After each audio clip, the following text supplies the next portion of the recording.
and you cannot screw this up. You can't screw it up. Right.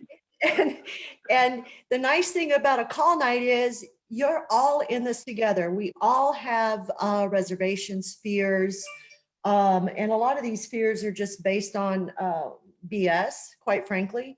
I like to tell people it's like when you're a kid and your dad has to come in the room and tell you there's no monster under the bed, right? There's no boogeyman in the closet. People can't jump through the phone and grab you by the throat. And what I love to do, the reason I like to track the number of dials, in addition to number of contacts, number of appointments, I want you to track number of people who are actually rude to you. And I did this with the Helbig team.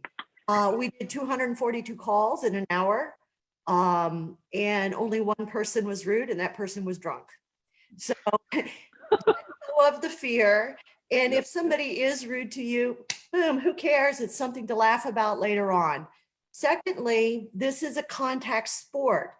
This means I want you smiling and dialing. The object is to get in front of as many people as you possibly can. Somebody out there in the world pulls statistics, and I love statistics, and they ran to show how, at what point does someone typically pick up the phone when it rings. People pick up the phone at 3.5 rings. So once you get to the 4th ring, hang up. Don't wait for voicemail. Don't leave voicemail messages on call night, okay? Amen. 4th ring, hang up, next dial. Hang up, next dial. What else? Don't read the notes before you call these people.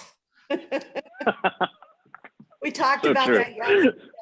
And there's several reasons. Number one, if it's a contact sport, I don't want you spending 3 minutes looking at notes only to have the person not pick up. But my biggest reason for you not to look at the notes is because you're going to prejudge this person before you get them on the phone. Not going to ask the right questions because you've already formed an opinion. So it will prevent you from asking smart questions, or you'll really get to know the person on the other end of the phone, what their needs are, and how you can help them. So Barry, I think that was like a synopsis of a lot of what we talked about. Yes, that was a good synopsis. And actually, like, I could hear Robbie like, hands up, I saw his body language. He was pumping me up. Yeah, if you don't mind, like Laura, you hit it on the head. One of the biggest things I see is people take 4 or 5 minutes reading through the notes. And the reality is, first off, the number one thing I'll tell all of you is a lot of a lead's behavior online correlates almost nothing with whether they want to purchase a home online. And I'll tell you why. I got one simple fact that will debunk all of it is people never look at homes on one website. As hard as we all try to do it, they're on 4 or 5 different websites because the average consumer thinks that your website or KW's website, Coldwell Bankers, only has their homes. And they're on Zillow, whether we like it or not. They're on realtor.com, and they're looking, just because they're not looking at homes on your website doesn't mean that they're not active on another. So if there's one rule I've learned is treat all leads the same. They're people. Until you have that conversation and you learn something otherwise, those notes are frankly irrelevant. Don't even, just act like they don't exist, like Laura had said. They're pointless. I've never done anything with that, so I agree. Absolutely. I had never thought of it that way until really you and Laura really started talking about it. And really what I think they do is they're trying to calm their anxiety, really. They're nervous and they're trying to figure out what to do. And so I told my team, and I'm curious to see if you guys would agree with this, if you are that anxious type, you've got some call reluctance, you're like, all right, they said not to memorize the notes, so I'm calling.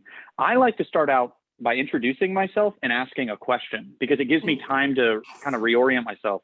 You guys, okay, I'm getting some affirmed. What are your thoughts on that? Yeah. Me? Yeah, Laura, go first. Yeah. I believe in question-based communication. If you Mm-hmm. something about someone versus puking information on them, you're going to get so much further with a person by asking them questions. And it's basic human psychology. Number one, we love to talk about ourselves. So if you let someone talk about themselves, they will tell you more than you ever wanted to know. Number two, people find it very difficult not to answer a question. You say that we have been raised from day one, questions. We're taught in school to answer questions. We're taught when we're being raised by adults around us to answer questions. Think about it for a moment. If I ask you a very direct question, it will be very difficult. You have to think, not answer me. So question-based, it has nothing to do with sales approach. About communication. Amen. Right. You don't want to be a huge salesperson, then be about communications through questions. The other thing is you can control the conversation by the types of questions you're asking. And the fourth thing is if you get stumped, they say something, you're not sure what to do with it, asking questions buys you time. Oh, yeah. Question-based communication is so freeing and it is so effective. Won't believe it. You'll build relationships with people so quickly if you start with questions. Oh, yeah. No, that's huge. And Robbie, you're a master of yeah. Well, and Robbie, you're a scripts genius, and I've read your stuff. Highly effective. Would you agree with trying to start with questions? Not necessarily that you would disagree, but what's your perspective on that? So I agree 100%. And if you ever read my scripts, you'll see that every script I've ever used, big quotations, 10 times that, are really just questions. The best script in the book is tell me more. If there's one thing you're going to pull from today, that is the best objection handler in the world. And I don't care if it's you're talking to your wife, you're talking to your kid, you're talking to Barry if I actually make him mad, or Laura. It doesn't matter. As Laura said, it's communication. When someone gives an objection, what we need to do is we need to lean into it further. What most people do is they try to handle it with a script in some way, shape, or form, and that, frankly, is just garbage. It doesn't work well. And instead, when somebody says, I'm concerned about not being able to do this, when they give you that objection, always ask that next question, almost always, okay, help me understand that better, which is really just tell me more, or okay, tell me a bit more about that. And almost always you're going to get a ton more clarity. And what they don't need the objection handled, they need the objection fully heard. And that's the shift that you need to go through is you don't need to be handling the objection. You need to be fully hearing it. And you know what almost always happens is they handle it. They literally process it themselves and handle it themselves. That's interesting. Tell me more. You know how much crap I am I get interested for that? Like anytime I speak at things, people come up and they just tell me more all the time. Like my team in Fargo, they will do that. Anytime I just talk, they're like, tell me more. I'm like, this is ridiculous. No, but like, if I'm going to use it, I'm going to use it. And honestly, to me, when I call a prospect and they start answering my questions, I'm learning about that person. And I was telling on one of my huddles this morning with one of my teams, I said, a lot of you are, you're taking the person at their word. If they say they can't buy because of a specific reason, I said, look, a lot of times their reason isn't really even their reason. And because you candidly don't care enough about them to ask a follow-up question, and you're like, okay, well, I'll send you some emails. Instead of doing that, we should really try to find out what they're really thinking, and ask a question and say, okay, so is what you're saying, blah, blah, blah, or whatever. And you'll find out through questions and asking some engaging questions, what's really motivating them, right? I'm getting both of you fired up, so go ahead. So I was going to jump in and say, I teach communication styles to different personality types. I teach generational communication. But if you're using questions, number one, that's going to appeal to all four, whatever personality type, whatever age range they are. It is across the board the best and most effective tool for handling objections. Yeah. Number two, what was I going to say? I have seen scripts and I have met with coaches who give scripts where I have literally watched agents on the phone arguing with a lead, telling them they're wrong. and you're wasting your time. You just wasted a call. That's not what you should be doing. It's not the best approach. And most of us would agree that, well, number one, I'm going to say you haven't earned the right to tell them they're wrong. If this is your first communication with them, you haven't earned that right. And number two, it doesn't work. It's pushy salesman. It's typical used car, that cliche. And I've sold used cars, so I use this as a cliche. That's what we are afraid of being. And that bring back to the basic fear of us getting on the phone. We want to be pushy. We're afraid to be pushy. You take this approach, oh my God, 99% of your fears about getting on the phone and calling people disappear. And I say, really, this is a cocktail party. When you're on the phone, you're at a cocktail party, you're meeting new people. How do you start a conversation when you're at a cocktail party? Same thing with this. Get to know them a little bit before you start slamming into where you want to go with this conversation. Truth. And if you don't mind, Barry, I want to take that even to your whole idea you talked about, where basically what I like to talk about is how leads almost always, when you get a call, let's for a moment take a step out of our shoes as agents, as prospectors, and put yourself in the consumer's shoes. You literally just saw a random phone number calling you, and for some reason they pick it up and they answer and they hear that you're from a real estate company. The first thing that happens is their wall goes through the roof, because let's be honest, 90% of our interest is calling people with zero interest of actually helping that person. Rather, they want to make some money. And there's a massive difference when that energy is at. And you all know this is true. It's your competition. I see it in every market. And for some reason, it's about 90% of people in every market's like this. So they're afraid of being sold, right? That's simply what they're feeling. And nobody wants to be sold. They want to be heard, understood, and valued. And the problem is when you're calling these people, no matter what, even if that is your intent and that is initially your energy, their wall is through the roof. And what we need to do, by asking questions, really what we're signaling to them, to their subconscious brain and conscious brain is, hey, I'm not trying to sell you anything here. And if you're calling to sell someone something, stop, get off the phone, change careers. You're not going to be that successful anymore. The game's changed. Right? And really, you got to be calling to understand somebody's needs, wants, and desires. And there's nothing more powerful, truly, than knowing somebody right now would commit to an appointment because you've heard that they're looking to potentially make a move. And instead of saying, great, when can you meet, right? Always be closing. Instead, take the approach of always being curious, connecting, and collaborating.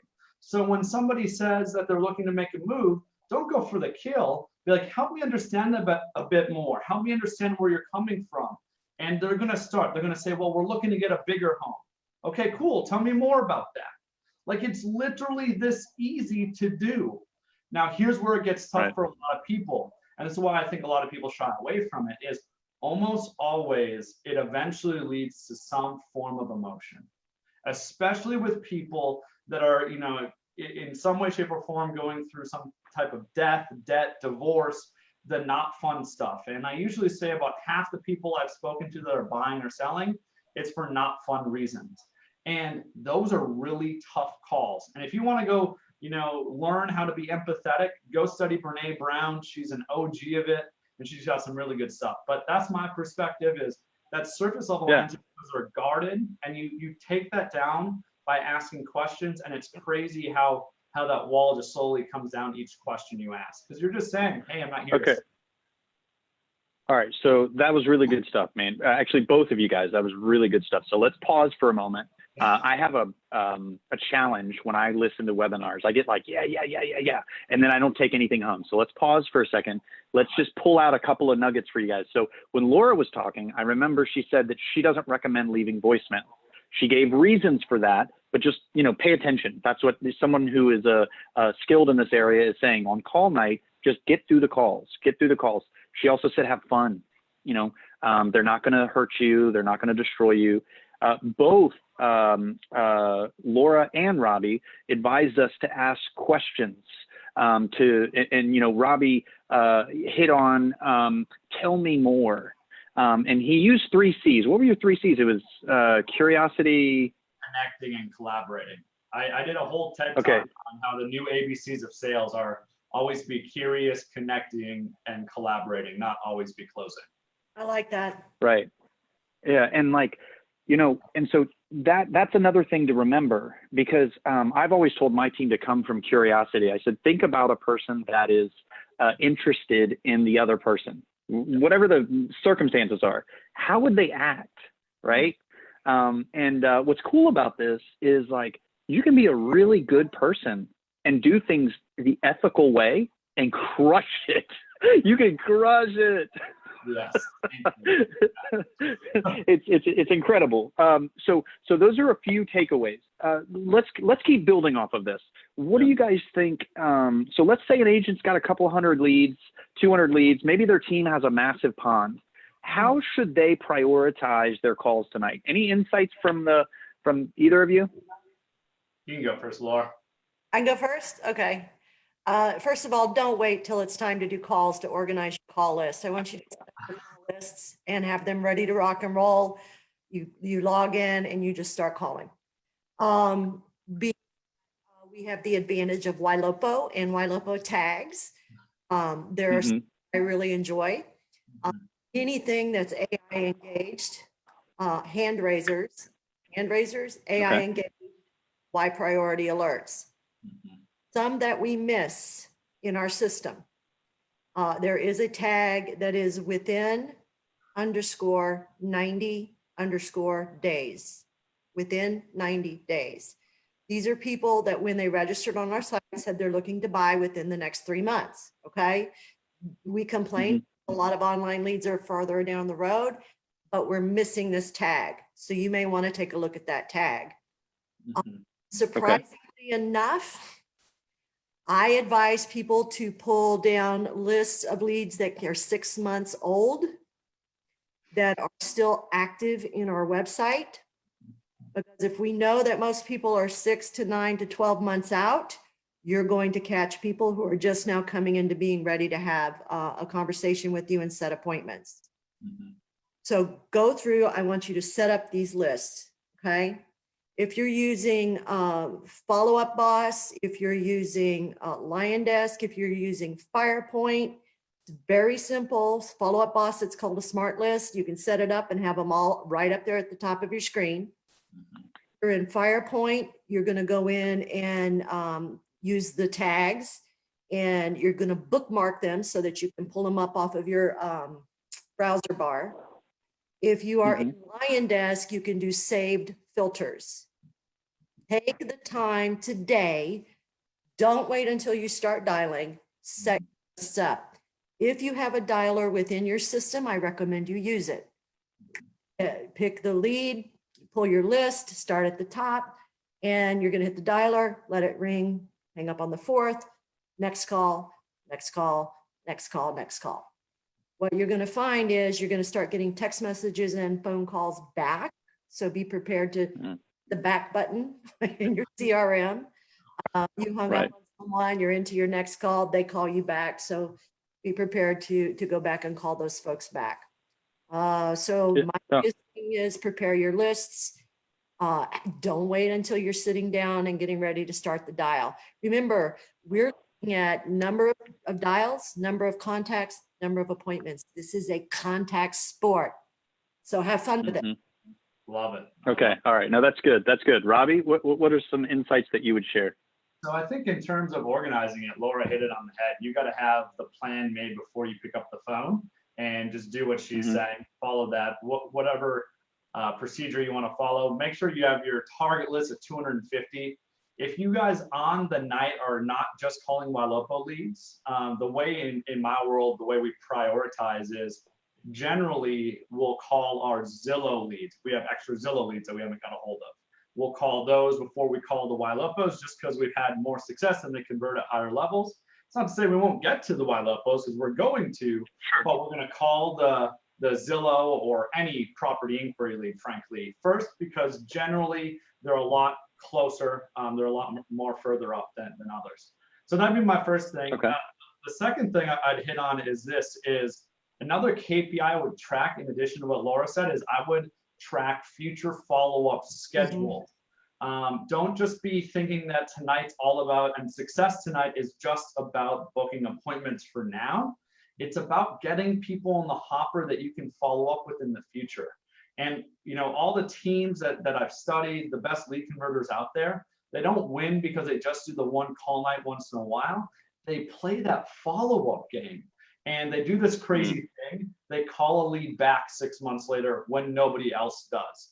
And the crazy thing is when we run the numbers on any form of forced registration lead, the average days to close for us is about 650 days, something like that. I think it was like 652 or something around there. In other words, almost 2 years. So from them registering to closing is almost 2 years. And a lot of people are like, how's that the case? When I run my numbers, it's like 365 days. I'm like, yeah, the reason ours is longer is because we follow up with the person that says they're 2 years out. And then they buy 2 years later. And guess what that does to that average number? It makes it bigger. it's the whole idea of just math. Right. But the point is you got to actually follow up. You got to follow up with these opportunities. Right. Your success tonight is not just in booking appointments. It's in finding those opportunities that you can follow up in the future. And then the other big thing is the best lead converters don't convert every lead. This is the funniest thing about this. The best lead converters with pay-per-click leads are converting leads at about 4 to 5%. The best. What nobody talks about is that means they are not winning 95% of the time.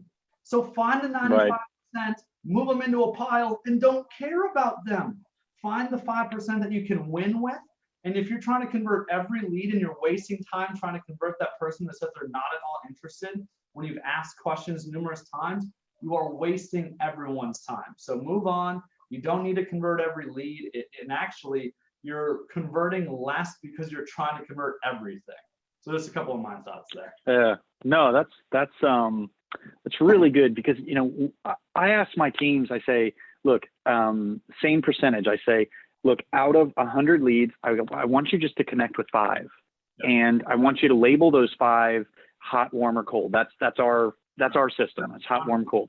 And I said, and all you're doing is you're saying, these are people I want to focus on soon. These are people I want to focus on a little bit later. These are people I want to focus on, but not as much right now. And we have cadence and all that around it.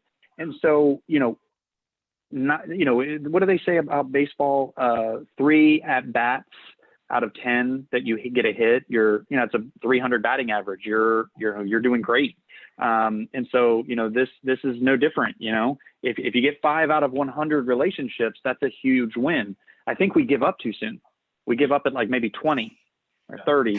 Now, what about teams that have a pond? Have you guys ever experienced? And so, if the agent doesn't have a lot of leads in their name, but then there's a pond that the entire team has access to. Have you guys ever experienced that? Is there any way to prioritize or play nice, so to speak? Either of you ever experienced that? I generally recommend that the team lead selects the list and assigns it to the agents so we don't step on each other's toes. Okay. And we're looking for those that are most likely by behavior, by how much they've been in the website, type of lead that we're better at converting. Set up those lists. Make sure you don't shortchange your agents when you set up those lists for them. I've seen where we're in the middle of call night and the agents run out of people to call. Give them more than you think they can call. We can always pull back the ones that they don't get to. Give more than you think they go. I like Robbie said, 250 leads an agent. You set up those lists. And here's what I love as a team leader. That puts me in charge, because if you've ever paid for leads and you're managing a team, you go into your database, into your CRM, and you just want to kill everybody because they're not working. All the leads aren't getting used, aren't getting worked. So now, all of you agents, plug your ears. I'm talking to my team leaders here. We've all been there and done that. We're looking at our dollars flying out the window, right? This gives you the opportunity to set up the lists that you would like your agents to call that maybe we're not noticing or paying attention to or calling like we should. And at least you can, work through the database in a way that doesn't give you a heart attack every time you write a check. So That's good. The list be set up by the team lead, and that way everybody has their list. Make sure you're not favoring someone over another. Make them even. No. And that way you avoid a lot of problems during the call night. Okay. Robbie, any additional thoughts there, or is that okay? So what I'm thinking for those of you that have a big pond and it's like the junk drawer of the team, because I know some people dial in their ponds, other people, the pond is just like the place you go. It's like the black hole. Maybe what you do is you find 250 leads and add a tag to those 250 and say that's call night 1. And so then you assign the call night 1 tag to John, and then you find another 250 leads and you tag call night 2, and you tag call night 2 to Mary, right? And you're fair in how you do it, but that could be a quick way to just say, that's your list in the pond. That's who I want you to reach out to. Because I want them to have, there's a lot of people that haven't done this before, and I want them to be able to be as efficient, because I never thought about that, to be honest with you guys. Setting up the call list before, I literally am going to do that after this webinar, because I hadn't thought of it. I was like, they'll figure it out, but that's a waste of their time.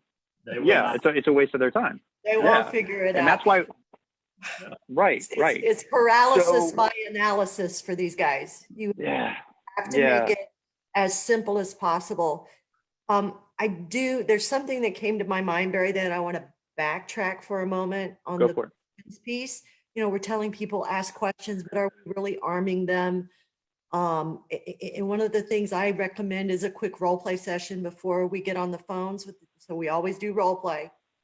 I think we need to arm them with some key questions and some pivotal questions that need to take place in this conversation. Again, I want to make it as easy as possible for the agents. So some of them are go, okay, what kind of questions do I ask these people when I get them on the phone? Right. So Robbie, what do you recommend as maybe some kickoff questions, some pivotal questions, and some questions? So I'll give everybody, I don't believe in scripts, except for the opening question is very scripted every time. And I'll tell you, I'm going to role play through it. I'm going to go extremely slow so people can write it down and listen to it. And then I'll give you the reason why it's set up the way it is. So whenever I call a lead, I'm just going to role play. Let's say it was with you, Barry. Let's just role play this real quick and just play along for the moment. All right, we're going to ring. Hello. Hey, is Barry available? This is him. Hey, Barry, Robbie here with Hatch Realty calling. Just wanted to reach out, Barry, because I saw that you were taking a peek at some homes on one of our websites, and wanted to see if you're just looking for fun, Barry, or to see if you plan on making a move in the near future. I wouldn't necessarily say the near future, but it's definitely. Let's just cut it off, because we could keep going, and I want to make sure to analyze why it's set up the way it is. So just real quick. So first off, some people will say, don't ask someone's name. I think that's garbage, personally. And here is why. If someone's going to lie about their name to me, I'm probably not going to convert that lead anyway. And Dale Carnegie said it best, that the sweetest name in someone's vocabulary is their name. It is something that psychologically is literally hardwired to grab their attention and make someone feel important. So when I call, it's why I ask, hey, is Barry available? To make sure I'm talking first off to usually the right person. When I ask my ISAs, how often does somebody say, no, this isn't? It's very rare that someone's like, no, that's not Barry. I have no idea who that is. Very rare. But the other big thing, the key things was, if you paid attention, I said your name a few times throughout that opening script to grab your attention again. But the big thing was, I never said you signed up on one of our websites, because nobody likes signing up. No one in the world. Even if I said, Laura, right now you could sign up to win potentially $1 million, you wouldn't like signing up. It's just subconsciously we hate it. But instead I said, I saw that you were looking at some homes. If you're calling old leads, you can adjust this to say a little while back. So I'd be like, all right, Barry, I saw that you were looking at some homes a little while back. That could be a week ago. It could be 8 years ago. It doesn't matter. It's just widespread, right? So I saw that you were looking at some homes a little while back, or I saw that you were looking at some homes on our website. If you want to plug in the name of the website, you could. It doesn't really matter, frankly. I've never found that it does much for you. But the first question then, after asking their name, is really, are you just kind of curious, or are you thinking about making a move? Now, a lot of people are like, oh, wait. Now a lot of people say they're just curious or just looking.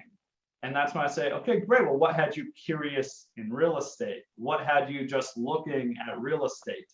And it's crazy the amount of people that will circle to, well, we're kind of thinking about making a move, even though I just asked them that, right? But the reason they answer and they feel comfortable answering is that the question feels like they're getting an option. And more importantly, if you notice, I'm not saying what questions do you have about that house or how can I help? Right. If anyone's saying if you're asking a lead something like how can I help, everyone, even if they need help, is going to say no to that.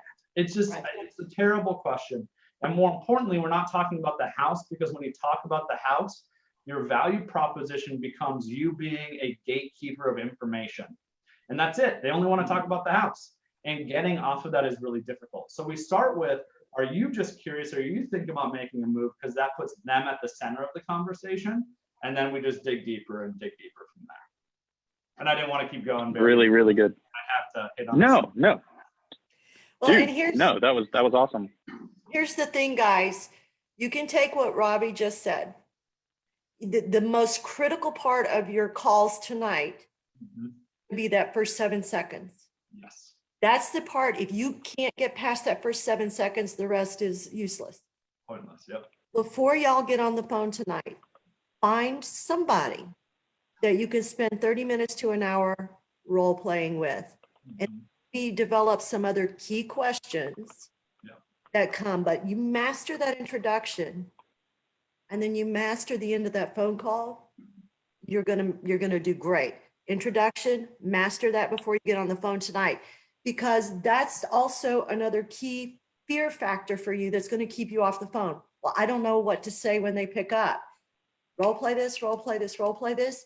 You will know exactly what to say when they pick up. It will mean that one of your biggest fears gone. I like that. Yep. When you're role playing with one another, stop that person when they screw it up. Don't let them go through and screw it up. It's hard. It's stressful. We don't like to stop people because we're feeling rude, but you're not helping each other out if you don't correct each other. Pitch, tone, listen to what they sound like. Close your eyes. Don't look at them. Because on the phone, you need to hear what their voice sounds like. Do they have energy? Do they sound afraid? Are they talking too fast? We all talk too fast when we're nervous. So let's practice this. And if you can get to where you can do this in role play with somebody else picking on you, you'll knock it out of the ballpark when you get on the phone with your leads tonight. You really will. So set up your lists, get this introduction down from Robbie, role play it, practice it, have fun. And you guys are going to, right? This is going to be so much fun. And I'm sorry, Barry. I get so excited because we have technology and you guys are smart and you're generating leads and you're good people. And we all know what we're supposed to do. The magic happens when you get on the phone and you start connecting with people and you start helping people buy and sell their homes, and those paychecks come in, and now you can pay your bills, and now you can give money to the people you want to give money to. This gives me goosebumps. It's the implementation of all this knowledge and all of this technology and all of this wisdom that we're getting. Let's do it. Let's do it. This is going to change your life. If you can get over your fear, if you can talk to people on the phone, and if you can build those relationships, this will change your life in so many ways. No, that's so good. So many ways. So good. Sorry, I get excited. She drops the mic, it explodes into a million pieces. And, no, that was. This is why I coach. Well, you're right. It is life changing, because in 2008, It is. I was waiting for the business to come to me, and the market changed and it stopped, and I starved. I made $1,500 that year, and so when I was able to really hit it hard again, I had a full-time job because I wanted to support my real estate habit for a few years, and 2011, 2012, I went back and I hit it really hard. I sold 125 homes by myself with no staff, nothing. And it was because I had learned how to go out and reach them. And going back to some questions that because for me, I think when I first started calling, I was afraid to start with, is this so-and-so? Is this, but you bring up an interesting point that Dale Carnegie does say, that a person's name is the sweetest name that they know. Like that's an endearing thing. And so, starting off with that is definitely compelling. And I want you guys to go for it. If you're anxious to do it that way, one of the ways that I've done it is I just say, look, identify myself right off the bat. And I say, looks like a couple of homes caught your eye on Facebook. I'm just curious, did anything stand out, good or bad? That's because I'm an anxious person by design, and I don't want them to get mad at me. And that's not right. Okay. I'm not saying that like, this is the better way. What I'm saying is it might be for me that it calms me to start that way. So, and then a couple of questions that I use when it gets awkward.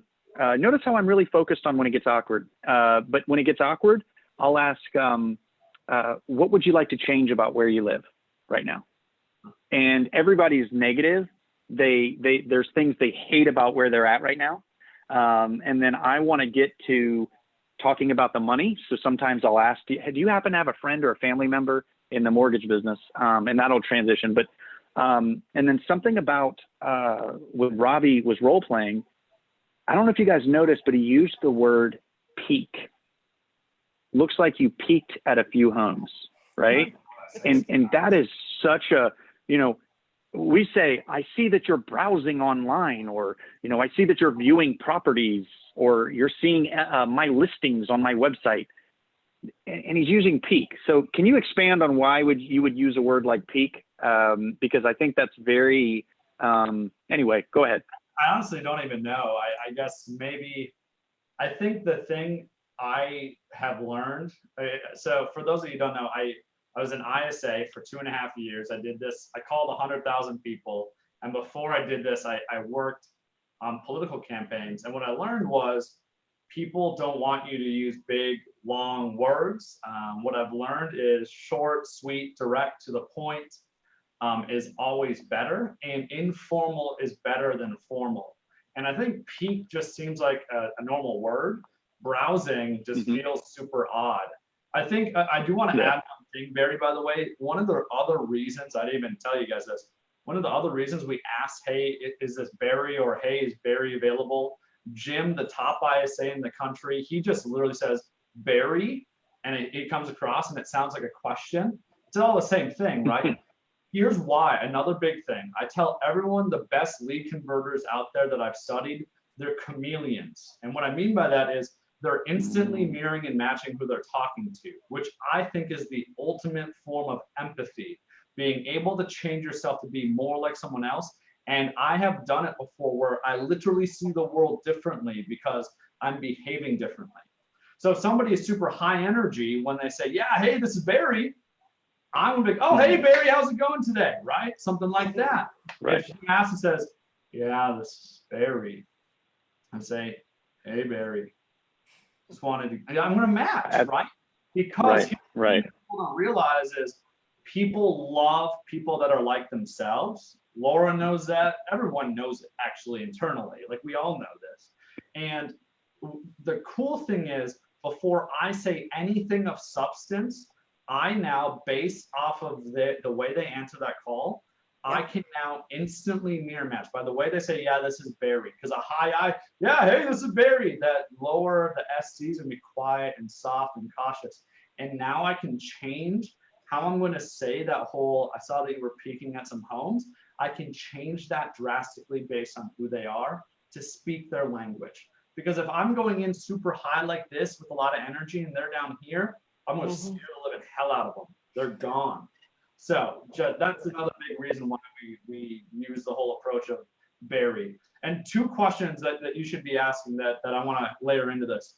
One is I always ask someone, what does your ideal home look like? So it's very simple, or dream home, doesn't really matter.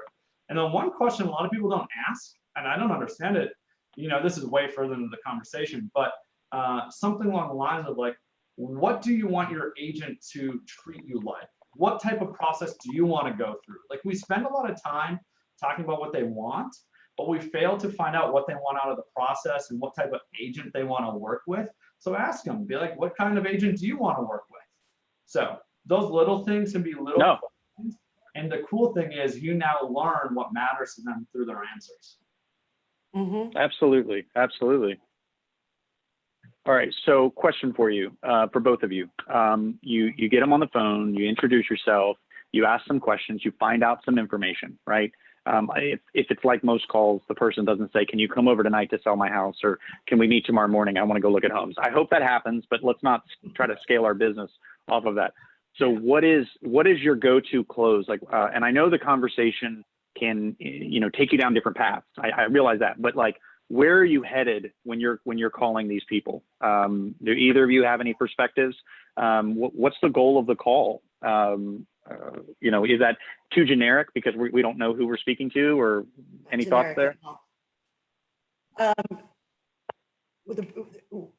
When I start out, I have two things I need to determine.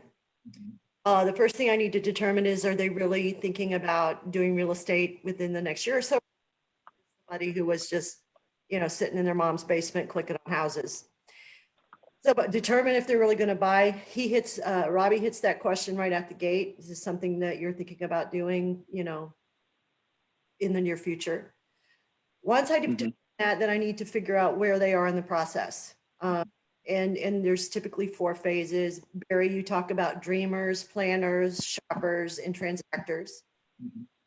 Once I determine where they are in that, what phase they're in, then that's going to determine my close. So if they're a dreamer, my job is to help them get to the planning phase. And I do that by closing them on the lender. I'm a D. So I start my conversation out. It's all question based. They get to talk. They get to tell me everything. I'm guiding the conversation. Now I'm ready to close them. And here's how I do it. I flip the switch. Questions are to open conversation, statements close it. So I come and I say, okay, Barry, based on the information you just gave me, here's what I'm going to do for you. Number 1, when I have Joe at ABC Mortgage give you a call, I want him to help you understand the financial piece of this. This is the most stressful part of it. I'm going to have him give you a call. What's the best number? Now, I called them. I have their phone number. I always look for a second phone number, second email. You notice I don't ask permission. I don't say, hey, is it okay if I have Joe give you a call from ABC Mortgage? No, I've listened to you. This is my key pivot phrase is based on the information you've given me. Here's what I recommend we do. I'm going to do A, I'm going to do B, and I'm going to do C. So I'm going to have Joe call you. I'm going to follow up tomorrow after you've spoken with Joe. I'm going to set you up with homes that match your criteria. I'm going to come out and visit with you and bring some information by or take a look at your house. Doesn't matter to me, what the objective is, right? Depending on the phase they're in. I flipped, I'm done asking questions, and now I'm here to help you, and here's how I'm going to do it. That's the way that I close. People will stop me and say, wait, I'm not ready for that. If they're not ready, they will stop me and tell me. And then work through, okay, tell me why, what's going on, what's holding you back, whatever. That's how I close. I find that a lot of agents start to pussyfoot around. They're afraid to close at the end. They've had this beautiful 20-minute conversation. Yes. And then they're like, okay, when can we, I'll call you back in a couple of days or whatever. And I'm like, Right. Make them beg you to help them. Oh yeah. Okay, right. So statements to close. Just that's really good. Questions to discover, statements to close. to close. I like. Yes. I like prefacing my statements with, in my professional opinion, you know, based on what you've said, Robbie, you know, what's your reaction to what Laura said? Any perspectives you can share with the group? So a couple things. She's 100% right. Really what you're doing through all your fact finding and information gathering is you eventually earn the opportunity. And honestly, I'm looking for one really big thing. Obviously, in the first few minutes of a call, I want to understand, are they actually motivated to do something? But then from there, the thing that actually matters to me is finding out their true deep motivation. If I've learned anything, it's if I can find the one why, it is more powerful than all the whats. So if I can get to that, that is my whole goal. Whether that's a death in the family, or they're going through a divorce, or they're having a baby and they need more space and they're sick of stepping on Legos. Like I've had a dad, like that was the motivation, was he stepped on a Lego and it was the final straw. And he's like, really what he's saying is I'm too overwhelmed in this house, right? So I'm trying to find that why. Where I'm gonna name something where a lot of people will go wrong tonight. And Laura hit it on the head. You're gonna have these beautiful 15, 20-minute conversations. You're gonna be afraid to wrap it up and try to book an appointment. And you're gonna do this. And I'm gonna tell you why you shouldn't in a moment. You're gonna try setting up on a safe search, and you're gonna think that they're gonna come back to you and buy a home. And I can tell you one thing.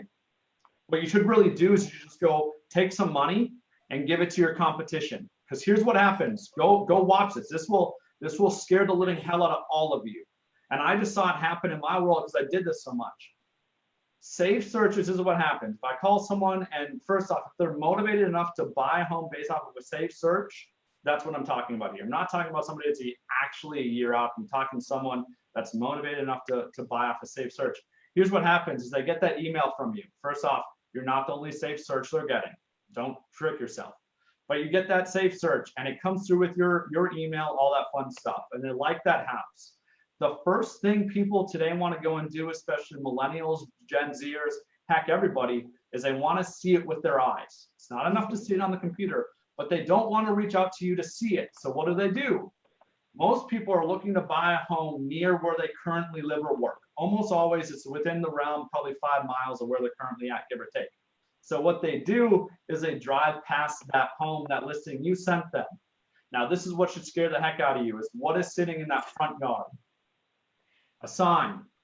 And that sign is not yours. 99% of the time, unless you're a team that has, even if you have 80% market share or 20%, right? That sign, I should say, if you have 20% market share, which I don't think anyone on this call does, but if you did, 80% of the time, that sign is not yours. You just handed a lead to them, because what they do is they don't understand that listing wasn't yours. They don't understand, nor do they care. So stop setting up safe searches thinking you're going to make money from that. Instead, you need to have the gumption to be able to ask for the appointment. And here's how I do it is I always try to take that why, I try to take their pain points and I use it to motivate them. Frankly, to be completely frank, because I've learned it. Tony Robbins says, if you want to influence someone, you need to find out what's already influencing them. So let's say hypothetically, I'm going to make up, this is my go-to story I like to use. Let's say I was talking to you again, Barry. We went through a conversation and I learned that you're looking to buy a home. You're a first-time buyer. You're in an apartment. You have college kids above you that smell like weed all the time, and you're sick of them making noise at 3 a.m. And then you have the nosy neighbor who has a chihuahua who keeps barking and keeps waking you and your child up, right? Because that's real story. That's real life. These are the stories you should be finding out. What I would do is I'd end like this. So I'd say, first off, Barry, thank you for your time today, man. It was good to kind of hear what's going on in your world. And let me tell you this, Barry, if I were in your shoes and I were renting and I kept getting woken up by these college kids who smelled like weed all the time, and I kept walking outside and stepping in that dog poop, I would be frustrated too. Now, Barry, what I've done for some other first-time buyers just like you is I've had them come on into our office to sit down with one of my agents, or if you're the agent, to sit down with me. That way we can develop a game plan to help you find your first home. Is that something you'd find some value in? Really, all I'm doing is I'm taking your story. I didn't say any shit about me. I swore, sorry. But I didn't say anything that matters to me. I took everything that matters to you, because you're all that matter. I don't matter in this. What matters is you and your story. And I'm putting that all together and I'm tying it all together saying, hey, this is what you're motivated by. And this is how we can tie this all together to help you get out of it. Because people are always, this is a fact, they're always pursuing pleasure or running away from pain. And what I just did was a combination of both. And so it's really this simple. Instead of talking about what you can do, first off, talk about what you've done for others, because it's a lot more motivating psychologically. We as human beings are more likely to do something if we know others like us have done it. But make sure you're taking the pain points, the frustrations, the excitements, and you're naming that, because the emotion is key in these conversations. So tie that all together, tie it with you meeting or going out and showing homes, it doesn't really matter. And then I always add, is that something you find some value in? And frankly, truly, 95% of the time they say yes. And if they say no, again, back to square one. Well, why is that? So I'll end there because and I swore. Sorry about that. No, dude, look. So let me just say something about this session, okay? I'm getting text messages from agents and other YLOPO users. This has been very helpful because we did some mindset framing. And then the reason why I probably looked like I had this weird look on my face because I was trying to type what you guys were saying in the comments because we're streaming this in Facebook Live. So that's why I was like this the whole time. And I'm a horrible note taker. So I did my best, but I wanted our users to not only have this in the YSC, to watch it as needed, but now they've got some great questions to ask and some great mindset stuff to do. Let's have some closing thoughts. Okay, so somebody's just listened to us talk for an hour. In about 5, 6, 7, 8 hours, they're going to be calling their leads.